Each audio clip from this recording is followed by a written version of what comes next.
Hey, this is Blake Sloan. I've been selling real estate over 14 years, and our team of highly trained professionals, along with our unmatched marketing, has sold thousands of homes here in the Myrtle Beach area, and this is how we do it.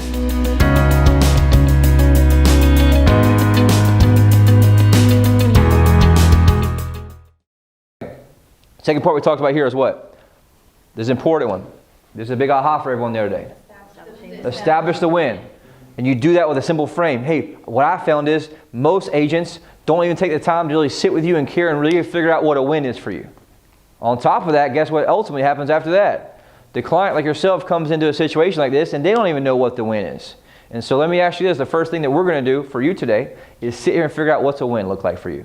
So let me ask you this. Based on what you told me about you guys needing to be out of Ohio and down here by whatever, what would you say an exact win is for you guys? If we got to the end of this and you said, hey, look, Blake, this is a win, what would that look like for you? Boom. The quality of the win you're going to get is equal to the ability for you to frame it up for them. Do you see how I kind of nudge them through that by based on here's the conditions. Now, based on these conditions, what would your win look like for you? That's a big aha here. And so we talked about what do we not do? We don't say the win for them. We let them establish it. Right? And then what else on top of that? You're on the right track. That's exactly what I was looking at. We don't move on until they tell us. A specific, tangible, clear win. And Alex gave an example the other day, right? Clear versus surface. So if we give a surface level win that's not a clear win, that's not tangible, we're not going to be able to help them get to that win. Right? And there's so many reasons why. So make sure here you write down the word in your notes, tangible. Meaning I can touch it, I can feel it, I can understand it, and guess who else can? They can. Now we have something together that's measurable.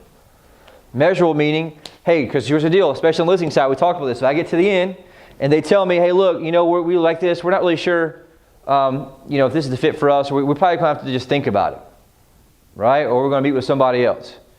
What do I go back to? I'm going to go back to the win and the facts. Hey, look, the reality is you guys told me if I can get you in a situation where I can get you pre-approved, get you in this house by this date, whatever it is, or somebody you trust, that you guys be okay with that. I just showed you how we're going to help you do that. I just made an offer and showed you how I could help make sure you get there by representing you. We showed you how to get your win. What else would you have to think about?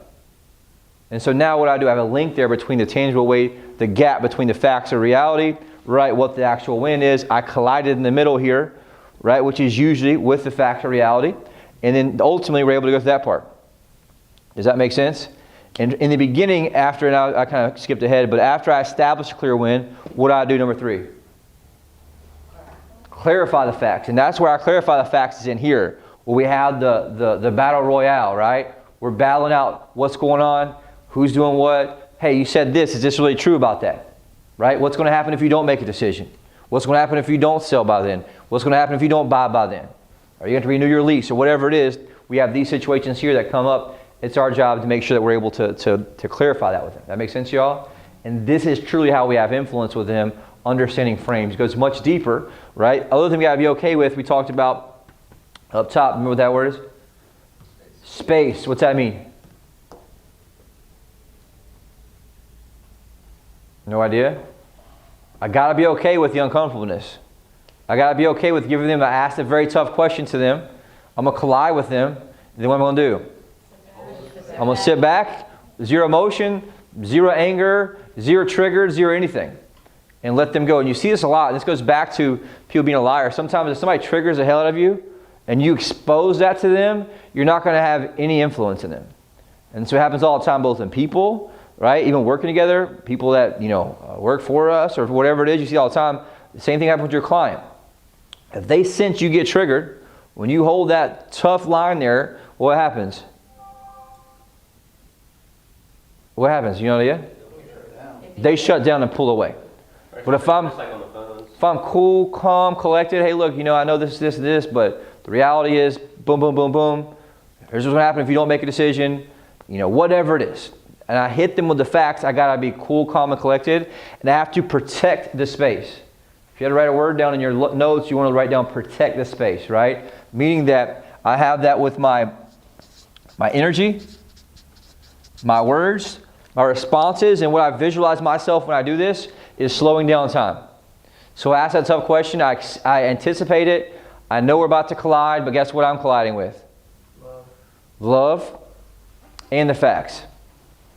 And if I combine love and the facts, what happens? It's kind of hard to get mad and kind of hard to go back and forth.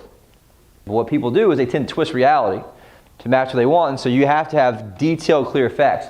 Meaning, if I'm going into it with my client, what I wrote that example up, because I'm going with my client, what I got to have? Their facts and also facts about the marketplace. Here's what's sold in the neighborhood. Here's what the comps say. Here's what your situation is. Here's what happens if you don't make a decision. But ultimately, here's what the numbers say we need to be with visual facts.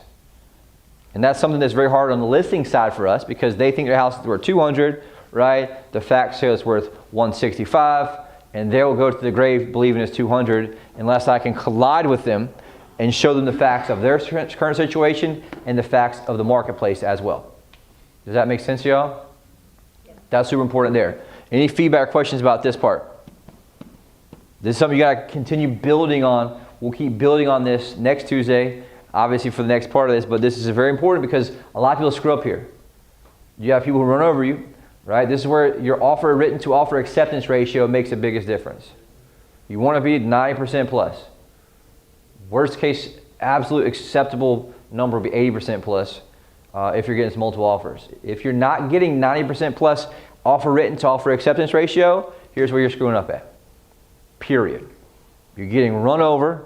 You're not influencing your people. You're not able to help advise them where they need to be, right? Because I feel if somebody makes an offer on something, then they're not just some lowball investor. They're living in it. It's going to be their primary residence. I have a responsibility to be able to tell them the truth and the facts enough so that they can get the property they want. If I'm losing 3 or 4 out of 10, guess what I'm doing? I'm letting my client down 30, 40% of the time. That's not acceptable. And that's the way I look at it. And that's the way you guys should look at it in that aspect of this part, right? And this is important that we pre-frame. There's also, we'll talk about that next week too. There's something called a pre-frame.